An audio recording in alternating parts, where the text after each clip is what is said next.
किते वट्टिया जावे ना मुल तेरा, कदम कदम ते संभल के कदम तरना, जावे खून अजाई ना डुल तेरा।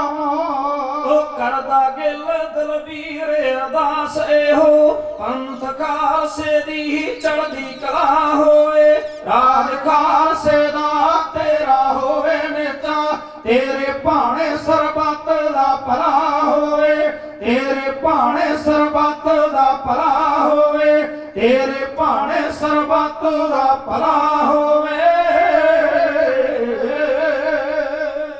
शहीद भाई लक्ष्मण सिंह जी ननकाना साहब के बहुत ही सत्कारत शहीद जिन्हों ने गुरु घर की मर्यादा लिए अपने प्राणों की आहुति दी। अज उन्होंने संदर्भ के ही उन्होंने ही पिंड धरोवाली विखे एक सैमीनार करवाया जा रहा है और पंथ दी सरमौर हस्तियां जिहड़ियां ने अज इस सैमीनार के विचार चर्चा के लिए इत्थे पहुंचियां ने, जिन्हों के सत्कारयोग भाई मोहकम सिंह जी भी ने। उन्होंने नाल गल करदे हां शहीद भाई लक्ष्मण सिंह जी के जीवन बारे और अज दे इस सैमीनार बारे भी किस तरह का प्रोग्राम तो किवें इन्हां ने सारा प्रबंध किया ते कौन कौन शख्सियतां आ रही ने। भाई साहब जी वाहिगुरू जी का खालसा वाहिगुरू जी का खालसा वाहिगुरू जी की फतेह। शहीद भाई लक्ष्मण सिंह जी के जीवन बारे पहला कुछ लफ्ज़ साडे नाल सांझे करो, उस तो बाद सैमीनार बारे जानकारी। देखो जी अज तो 100 साल पहला जी जो पंजाब की दशा सी, जी सिखां दा जो हालात सी, जी वो जाने तो बगैर शहीद भाई लक्ष्मण सिंह बारे गल करनी बहुत औखी है। जी एक तो ही कि शेरे पंजाब के राज तो बाद विच पंजाब के अंदर बहुत गिनती जिहड़ी सी वो मुसलमानां दी सी, जी ते उस तो दूसरी गिनती हैगी सी दलितां दी, तीसरी हिंदुआं दी गिनती ही, चौथा नंबर जिहड़ा ही वो सिखां दा आउंदा सी। जी जी ये पंजाब दे विच जिहड़ी गिनती दी गल सी। अंग्रेज़ वेले एक गल चल पई सी कि सिरां दी गिनती आरंभ हो गई सी। दूसरी जिहड़ी ताकत वाली गल सी, जिवें मतलब कि शक्ति किरपान डांग सोटे नाल जिहड़ी चीज़ सी उहनूं थोड़ा जिहा विराम आ गया सी। तो उस समय मतलब कि जदों पब्लिक की गिनती की गल, जदों मुजाहरे आ जान, जदों कोई होर धरने होर इस तरीके नाल कोई सत्याग्रह आरंभ हो जान, वो एक सिस्टम होर हुंदा है। उदों सिखां ने मतलब कि जिहड़े गुरुद्वारे सी सिखां दे पुराने जमाने विच पहलां सतगुरां ने मसंद पैदा कीते सी। वो गुरु घरां दी कार भेटा धर्मशाला जिहड़ियां सी वो उन्हां दे वो प्रबंधक भी सन, इंचार्ज भी सन। 22 मंजियां भी गुरु अमरदास महाराज ने दित्तियां, चौथे पातशाह ने मसंद बनाते ते 10वें पातशाह ने मसंद प्रथा जिहड़ी सी वो खत्म करती। ये किते ना किते मसंद शब्द फिर बड़ा सत्कार ते आ, पर इन्हां दी कारगुजारी करके अज असीं इन्हां नूं नैगेटिव वे नाल लैंदे आ। देखो जी मसंद जिहड़ा सी, मसद नाम हुंदा गद्दी दा, जी मसनद ठीक ये मतलब कि उर्दू फारसी का शब्द है। तो उस समय एक ना जिवें गुरु साहब ने 72 पीढ़े ते 22 मंजियां दित्तियां सी, इस तरह उन्होंने एक दित्ती सी भी तुसीं एक जगह ते बैठ सकते हो, लोगों 'च प्रचार कर सकते हो, लोगों को जोड़ सकते हो, लोगों को कार सेवा इकट्ठी कर सकते हो, वो गुरु घर पहुँचा सकते हो। अज वर्गा युग नहीं सी बसां गड्डियां ट्रक्कां नाल जिहड़ा मर्जी जावे आनंदपुर साहिब जावे ते दे आवे। वो फिर की करते सी, जिहड़ियां चीज़ां कोई सौखियां लिजाइयां जा सकदियां उत्थे लै जांदे सी, जिहड़ियां बहुत वड्डी तादाद दियां जिवें कणक है, कपाह है जां होर फसलां वगैरह जिहड़ा उहनूं फिर उत्थे मार्केट विच जां जो उस समय दी सी उत्थे दे के उत्थों दी जिहड़ी पेमेंट इकट्ठी हो जानी वो गुरु घर पहुँचा देनी। एक सिस्टम बनया होया सी जिहड़ा 10वें पातशाह तक आउंदियां होइयां भ्रिष्ट हो गया ते सतगुरां ने उसनूं प्रथा नूं बंद कर दिता। ते उस तो बाद विच सिखां ने गुरुद्वारे जिवें सी बाबा दीप सिंह जी दमना साहिब सी, भाई मनी सिंह जी अमृतसर साहिब सी, भाई गुरबख्श सिंह जी दमना आनंदपुर साहिब सी। इस तरह छोटे वड्डे गुरुद्वारियां विच वख-वख जिहड़े सी वो प्रबंधक चल आए सन। पर जदों बंदा सिंह बहादुर तो बाद फरक्सीयर ते उस तो बाद दौर आया तो उस दौर दे विच वो सिख जिहड़े सी उन्हां नूं पंजाब दे विचों गुरुद्वारियां चों जां सज्जे खब्बों गायब होना पिया जां शहादतां दित्तियां, कुर्बानियां कीतियां। भाई मनी सिंह शहीद हो गए, भाई गुरबख्श सिंह जी, ये भाई अकाल तख्त साहिब वाले नहीं, वो भाई गुरबख्श साधु हुंदे सन उत्थे, वो भी शहीदी दे गए। और इस तरीके नाल भाई मनी सिंह जी की शहादत हुई। और अलमस्त जी जिहड़े सी नानक मते जिहड़े यूपी च काम करदे वो भी उन्हां दे जिहड़े न्यायी सी उन्हां नूं भी शहीद कर दिता गया। उत्थे हालात जिहड़े सी बिल्कुल चेंज हो गए। वो चेंज होया हालातां विच जिहड़े उदासी ये गुरुद्वारियां विच आए। गुरुद्वारियां विच जदों बहुत ज़्यादा हालात माड़े होए तो उन्हां उदासियां ने गुरु घरां दी सेवा जिहड़ी सी वो बड़े वखरे रूप विच कीती। उन्हां दी कमाई नूं भी नमस्कार है। ਉਹਨਾਂ ਨੇ ਉਸ ਸਮੇਂ ਗੁਰੂ ਘਰ ਵੀ ਸਾਂਭੇ, ਗੁਰਮਤਿ ਦੀ ਪ੍ਰਚਾਰ ਵੀ ਕੀਤਾ ਤੇ ਸਿੱਖੀ ਦੀਆਂ ਜਿਹੜੀਆਂ ਕੋਈ ਧਾਰਮਿਕ ਲਿਖਤਾਂ ਪੜਤਾਂ ਜੋ ਸੀ ਉਹਨਾਂ ਨੂੰ ਸਾਂਭਣ ਦਾ ਇੱਕ ਰੋਲ ਅਦਾ ਕੀਤਾ। ਅਤੇ ਉਹਨਾਂ ਦੇ ਰੋਲ ਦੇ ਵੇਲੇ ਉਹ ਗੁਰੂ ਗ੍ਰੰਥ ਸਾਹਿਬ ਦੇ ਸਰੂਪ ਜਦੋਂ ਬਹੁਤ ਜ਼ਿਆਦਾ ਐਸੇ ਹਾਲਾਤ ਆਏ ਕਿ ਗੁਰ ਸ਼ਬਦ ਕਹਿਣਾ ਵੀ ਔਖਾ ਸੀ, ਗੁੜ ਨਹੀਂ ਕਹਿਣ ਦਿੰਦੇ, ਭੇਲੀ ਕਹੋ। ਉਸ ਸਮੇਂ ਉਹ ਗੁਰੂ ਗ੍ਰੰਥ ਸਾਹਿਬ ਸਰੂਪ ਆਪਣੇ ਸਿਰਾਂ ਤੇ ਲੈ ਕੇ ਜੰਗਲਾਂ 'ਚ ਨਿਕਲ ਗਏ। ਜੰਗਲਾਂ 'ਚ ਛੱਪੜੀਆਂ ਪਾ ਕੇ ਜਾਂ ਉਹੋ ਜਿਹੀਆਂ ਥਾਵਾਂ ਤੇ ਉਹਨਾਂ ਨੇ ਗੁਰੂ ਗ੍ਰੰਥ ਸਾਹਿਬ ਜਾਂ ਹੋਰ ਗ੍ਰੰਥ ਸਾਡੇ ਜਿਹੜੇ ਉਹ ਸਾਂਭਣ ਦਾ ਯਤਨ ਕੀਤਾ। ਇਹ ਉਹਨਾਂ ਦੀ ਕਮਾਈ ਵੀ ਸੀ। ਸਮੇਂ ਨਾਲ ਉਹ ਜਦੋਂ ਮਿਸਲਾਂ ਆਈਆਂ ਤੇ ਉਦੋਂ ਬਾਅਦ ਨਿਰਮਲੇ ਜਿਹੜੇ ਸੀ ਉਹ ਗੁਰਦੁਆਰਿਆਂ ਵਿੱਚ ਮਹਾਰਾਜਾ ਰਣਜੀਤ ਸਿੰਘ ਵੇਲੇ ਵੀ ਤੇ ਇਹ ਆ ਗਏ। ਨਿਰਮਲੇ ਜਿਹੜੇ ਸੀ ਇਹਨਾਂ ਨੂੰ ਇੱਕ ਵਾਰੀ ਨਾਗੇ ਸਾਧੂਆਂ ਨੇ ਬਹੁਤ ਨੁਕਸਾਨ ਕੀਤਾ 59 ਦੇ ਵਿੱਚ। ਅੱਛਾ 1859 ਵਿੱਚ ਉਦੋਂ 700-800 ਨਿਰਮਲਾ ਜਿਹੜਾ ਸੀ ਉਹ ਨਾਗਿਆਂ ਨੇ ਮਾਰ ਦਿੱਤਾ ਹਰਿਦੁਆਰ ਵਿੱਚ। ਅੱਛਾ ਤੇ ਫਿਰ ਮਹਾਰਾਜਾ ਪਟਿਆਲੇ ਦਾ ਮੁੰਡਾ ਸੀ ਇੱਕ ਆਲਾ ਅਮਰ ਸਿੰਘ ਦਾ ਪੁੱਤਰ ਪੋਤਰਾ ਸੀ ਸਾਹਿਬ ਸਿੰਘ, ਉਹਨਾਂ ਨੇ ਬੀਬੀ ਸਾਹਿਬ ਕੌਰ ਨੂੰ ਭੇਜਿਆ। ਉਹਨਾਂ ਦੀ ਇੱਕ ਭੈਣ ਦਾ ਨਾਮ ਸਾਹਿਬ ਕੌਰ ਸੀ। ਠੀਕ। ਉਹਨਾਂ ਨੇ ਫੌਜ ਲੈ ਕੇ ਜਾ ਕੇ 2000 ਤੋਂ ਉੱਤੇ ਨਾਗਾ ਮਾਰਿਆ। ਅੱਛਾ ਉਸ ਸਮੇਂ ਫਿਰ ਉਹਨਾਂ ਨੇ ਨਿਰਮਲੇ ਜਿਹੜੀ ਸੰਸਥਾ ਸੀ ਇਸ ਨੂੰ ਬੰਨ੍ਹਿਆ ਔਰ ਇਹਦਾ ਮੁੱਢ ਜਿਹੜਾ ਸੀ ਉਹ ਬੰਨ੍ਹ ਕੇ ਇਹਦਾ ਨਿਯਮ ਬਣਾ ਕੇ ਉੱਥੇ ਫਿਰ ਅੰਗਰੇਜ਼ ਉਸ ਸਮੇਂ ਵਿੱਚ ਆਇਆ ਵੀ ਇਹ ਕੀ ਚੱਕਰ ਹੈ ਵੀ ਸਾਰਾ। ਤੋਂ ਫਿਰ 13ਵਾਂ ਅਖਾੜਾ ਜਿਹੜਾ ਸੀ, 12 ਅਖਾੜੇ ਪਹਿਲਾਂ ਸੀ, 13ਵਾਂ ਅਖਾੜਾ ਨਿਰਮਲਿਆਂ ਦਾ ਜਿਹੜਾ ਸੀ ਉਹ ਪ੍ਰਾਰੰਭ ਹੋਇਆ। ਇਸ ਤਰ੍ਹਾਂ ਮਤਲਬ ਕਿ ਇਹ ਚੀਜ਼ਾਂ ਚੱਲ ਰਹੀਆਂ ਸਨ। ਨਿਰਮਲੇ ਜਿਹੜੇ ਸੀ ਉਸ ਤੋਂ ਬਾਅਦ ਗੁਰਦੁਆਰਿਆਂ ਵਿੱਚ ਸ਼ਾਮਲ ਹੋ ਗਏ, ਕੁਝ ਉਦਾਸੀ ਸ਼ਾਮਲ ਹੋਏ। ਉਹਨਾਂ 'ਚੋਂ ਕਈ ਚੰਗੇ ਵੀ ਸਨ ਬਹੁਤ ਤੇ ਕਈ ਮਾੜੇ ਵੀ ਸਨ। ਮਾੜਿਆਂ ਕਰਕੇ ਚੰਗਿਆਂ ਦੀ ਵੀ ਬਦਨਾਮੀ ਹੋਈ। ਇਹ ਕੁਦਰਤੀ ਹੈ।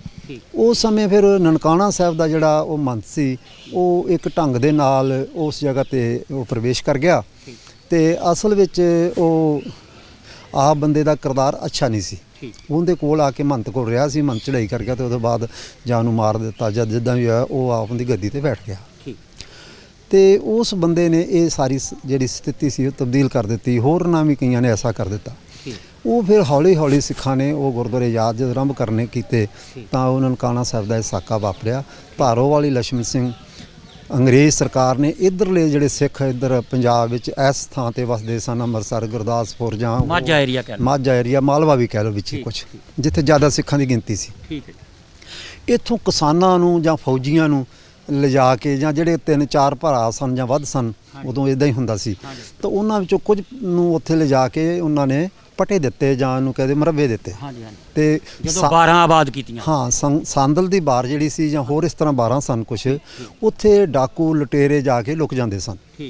ਤੇ ਉਹ ਪੁਰਾਣੇ ਜ਼ਮਾਨੇ ਤੋਂ ਤੁਰਿਆ ਆਉਂਦਾ ਸੀ। ਉਦੋਂ ਤਾਂ ਜੰਗਲਾਂ ਵਿੱਚ ਫੌਜਾਂ ਜਾਂ ਦੂਜੇ ਤੀਜੇ ਵੀ ਲੁਕਦੀਆਂ ਸਨ, ਪਰ ਉਦੋਂ ਬਾਅਦ ਅੰਗਰੇਜ਼ ਨੇ ਸੋਚਿਆ ਵੀ ਇਹਦਾ ਸਮੱਸਿਆ ਦਾ ਹੱਲ ਕਰੀਏ। ਉਹਨਾਂ ਨੇ ਉਹਨਾਂ ਨੂੰ ਵਸਾਉਣ ਵਾਸਤੇ ਜਿੱਥੋਂ ਚੰਗੇ ਕਿਸਾਨ ਸੀ ਉਹਨਾਂ ਨੂੰ ਲਿਜਾ ਕੇ ਉੱਥੇ 12 ਦਿੱਤੀਆਂ, ਉਹਨਾਂ ਨੂੰ ਚੱਕ ਬਣਾ ਕੇ ਦਿੱਤੇ। ਇਹ ਪੋਜੀਸ਼ਨ ਸੀ। ਅਤੇ ਉਹ ਸਿੰਘ ਜਿਹੜੇ ਸੀ ਲਛਮਣ ਸਿੰਘ ਜੀ ਇਸ ਧਾਰੋਵਾਲੀ ਤੋਂ ਹੋਰ ਸਾਥੀਆਂ ਦੇ ਨਾਲ ਬਾਕੀ ਵੀ ਸਾਰੇ ਪੰਜਾਬ ਦੇ ਵਿੱਚੋਂ ਥਾਂ ਥਾਂ ਤੇ ਜਾ ਕੇ ਉਹ ਵਸੇ ਹੋਏ ਸਨ।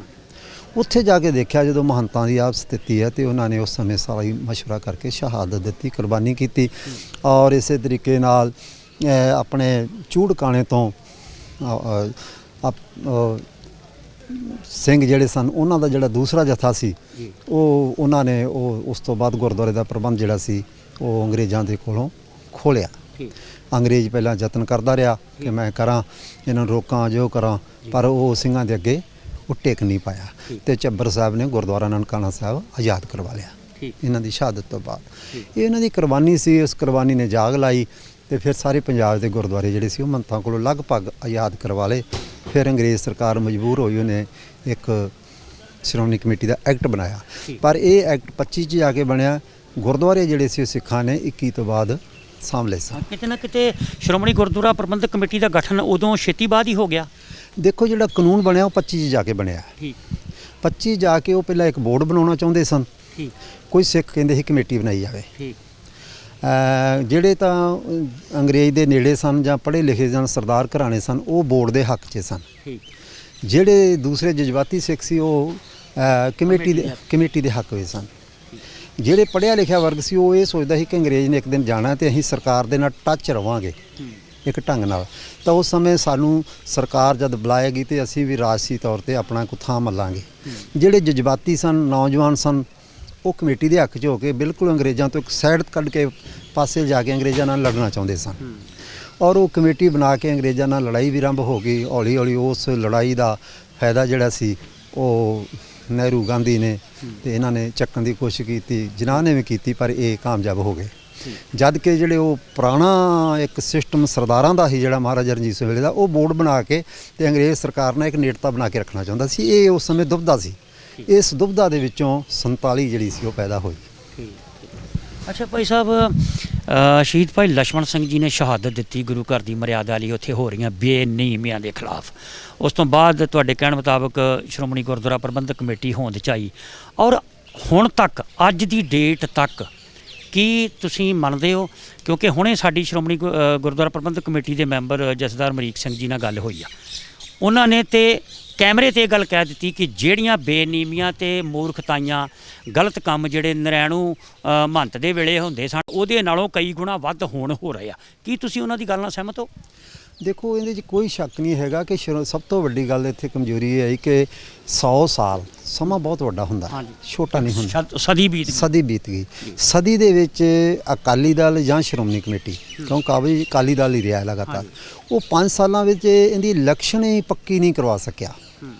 ਇੱਥੇ ਸਰਪੰਚੀ ਦੀ ਜਾਂ ਇੱਥੇ ਪੰਚਾਇਤ ਮੈਂਬਰਾਂ ਦੀ ਜਾਂ ਹੋਰਨਾਂ ਦੀਆਂ ਜਿਹੜੀਆਂ ਛੋਟੀਆਂ ਇਲੈਕਸ਼ਨਾਂ ਨੇ, ਬਹੁਤ ਸਾਲ ਛੋਟੀਆਂ, MP ਈਵਨ ਹਰ ਇੱਕ ਇਲੈਕਟਡ ਬਾਡੀ ਦੀ 5 ਸਾਲ ਬਾਅਦ ਇਲੈਕਸ਼ਨ ਹੋ ਜਾਂਦੀ। MLA MP ਦੀ ਗੱਲ ਛੱਡ ਦਿਓ, ਜਿਹੜੇ ਛੋਟੇ ਮਤਲਬ ਕਿ ਜ਼ਿਲ੍ਹਾ ਪ੍ਰੀਸ਼ਦ ਹੈ ਜੀ, ਬਲਾਕ ਸੰਮਤੀ ਹੈ, ਉਹਨਾਂ ਦੀਆਂ ਇਲੈਕਸ਼ਨਾਂ ਵੀ 5 ਸਾਲਾਂ ਬਾਅਦ ਉਹਨਾਂ ਨੇ ਡਿਊ ਕਰ ਲਈਆਂ। ਪਰ ਸਿੱਖਾਂ ਦੀ ਇੱਕ ਸੰਸਥਾ ਦੀ ਇਲੈਕਸ਼ਨ ਹੀ 5 ਸਾਲਾਂ ਬਾਅਦ ਪੱਕੀ ਨਹੀਂ ਅਜੇ ਤੱਕ ਕਰਵਾ ਸਕੇ। ਇਹਦੇ ਪਿੱਛੇ 2 ਕਾਰਨ ਹੈ, ਇੱਕ ਬੇਈਮਾਨੀ ਹੈ, ਇੱਕ ਰਿਸ਼ਵਤਖੋਰੀ ਹੈ, ਇੱਕ ਠੱਗੀ ਠੋਰੀ ਹੈ, ਤੇ ਇੱਕ ਆਪਣੇ ਜਿਹੜੀ ਇਜਾਰੇਦਾਰੀ ਨੂੰ ਸਥਾਪਿਤ ਰੱਖਣਾ ਕਿ ਜਦੋਂ ਸਾਨੂੰ ਲੋੜ ਮਹਿਸੂਸ ਹੋਵੇ ਉਦੋਂ ਇਲੈਕਸ਼ਨ ਕਰਵਾਓ, ਜਦੋਂ ਪਤਾ ਹੋਵੇ ਵੀ ਅਸੀਂ ਹੁਣ ਇਹਨਾਂ ਗੁਰਦੁਆਰਿਆਂ ਤੇ ਕਾਬਜ਼ ਹੋ ਸਕਦੇ ਹਾਂ। ਇਸ ਬੇਈਮਾਨੀ ਨੇ ਸਾਡੀ ਸ਼੍ਰੋਮਣੀ ਕਮੇਟੀ ਦਾ ਨੁਕਸਾਨ ਕੀਤਾ ਹੈ। ਕਾਰਨ ਲੱਭਣੇ ਚਾਹੀਦੇ ਵੀ ਨੁਕਸਾਨ ਹੋਇਆ ਕਿਉਂ। ਵਰਲਡ ਵਾਈਡ ਜਿਹੜਾ ਅਕਸ ਵੀ ਪ੍ਰਬੰਧਕ ਕਮੇਟੀ ਦਾ ਬੜਾ ਨੈਗੇਟਿਵ ਚਲਾ ਗਿਆ। ਮੈਂ ਸਮਝਦਾ ਕਿ 5 ਸਾਲਾਂ ਬਾਅਦ ਇਲੈਕਸ਼ਨ ਪੱਕੀ ਹੋਣੀ ਚਾਹੀਦੀ ਹੈ। ਹਿੰਦੁਸਤਾਨ ਦੀ ਸਰਕਾਰ ਦੀ ਬੇਈਮਾਨੀ ਇਹ ਆ ਕਿ ਹੌਲੀ ਹੌਲੀ ਇਲੈਕਸ਼ਨ 5-5, 10-10, 20-20 ਸਾਲ ਚਲੇ ਜਾਣ, ਲੋਕ ਖੁਦ ਹੀ ਕਹਿਣ ਦਫਾ ਕਰੋ, ਪਰ ਇਹਨਾਂ ਦਾ ਕੀ ਗੱਲ ਹੈ।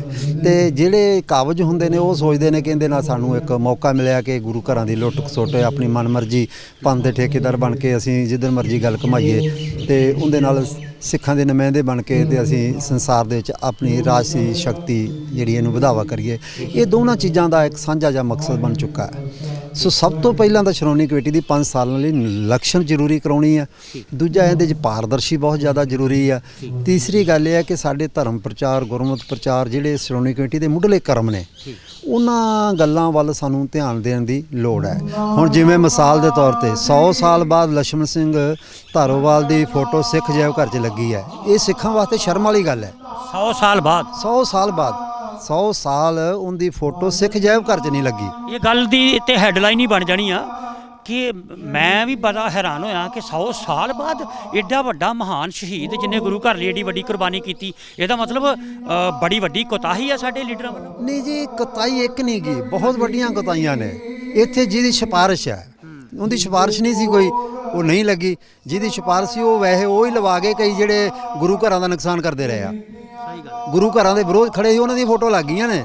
ਜਿਹਨੇ ਗੁਰੂ ਘਰ ਲਈ ਕੁਰਬਾਨੀ ਕੀਤੀ ਹੈ, ਪੰਥ ਲਈ ਕੀਤੀ, ਉਹਦੀ 100 ਸਾਲ ਤੱਕ ਨਹੀਂ ਲੱਗੀ। ਉਹ ਵੀ ਸ਼ਤਾਬਦੀ ਕਰਕੇ ਮਜਬੂਰ ਸੀ ਕਿ ਸਿੱਖਾਂ ਦੀ ਕੋਈ ਧਿਰ ਜਿਹੜੀ ਹੈ ਇਸ ਗੱਲ ਤੇ ਟਕਰਾਓ ਨਾ ਖੜਾ ਕਰ ਲਵੇ। ਭਾਈ ਸਾਹਿਬ, ਜਾਂਦੇ ਜਾਂਦੇ 2 ਲਫ਼ਜ਼ ਅੱਜ ਦੇ ਸੈਮੀਨਾਰ ਬਾਰੇ।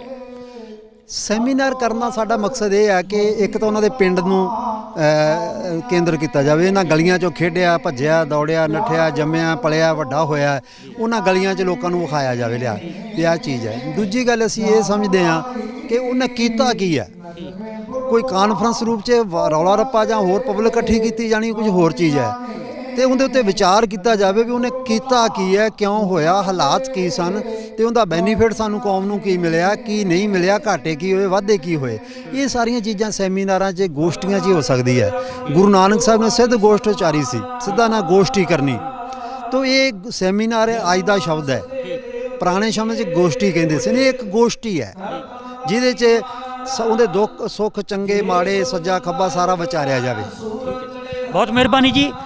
ਸ਼ਹੀਦ ਭਾਈ ਲਛਮਣ ਸਿੰਘ ਦੀ ਸ਼ਹਾਦਤ ਤੋਂ ਸੇਧ ਲੈ ਕੇ ਅੱਜ ਦੀ ਨੌਜਵਾਨ ਪੀੜ੍ਹੀ ਜਾਂ ਅੱਜ ਦੇ ਸਾਡੇ ਲੀਡਰਸ ਜਿਹੜੇ ਆ ਕੀ ਸੋਚਦੇ ਆ, ਕਿਸ ਲੈਵਲ ਦੀ ਗੱਲਬਾਤ ਹੁੰਦੀ ਹੈ, ਅੱਜ ਦੇ ਸੈਮੀਨਾਰ ਦੇ ਉੱਤੇ ਲਗਾਤਾਰ ਸਾਡੀ ਨਜ਼ਰ ਬਣੀ ਰਹੇਗੀ ਜੀ। ਤੁਸੀਂ ਵੇਖਦੇ ਰਹਿਣਾ PTN 24। ਭਾਈ ਸਾਹਿਬ ਜੀ, ਆਪ ਜੀ ਦਾ ਬਹੁਤ ਬਹੁਤ ਧੰਨਵਾਦ। ਵਾਹਿਗੁਰੂ ਜੀ ਕਾ ਖਾਲਸਾ, ਵਾਹਿਗੁਰੂ ਜੀ ਕੀ ਫਤਿਹ।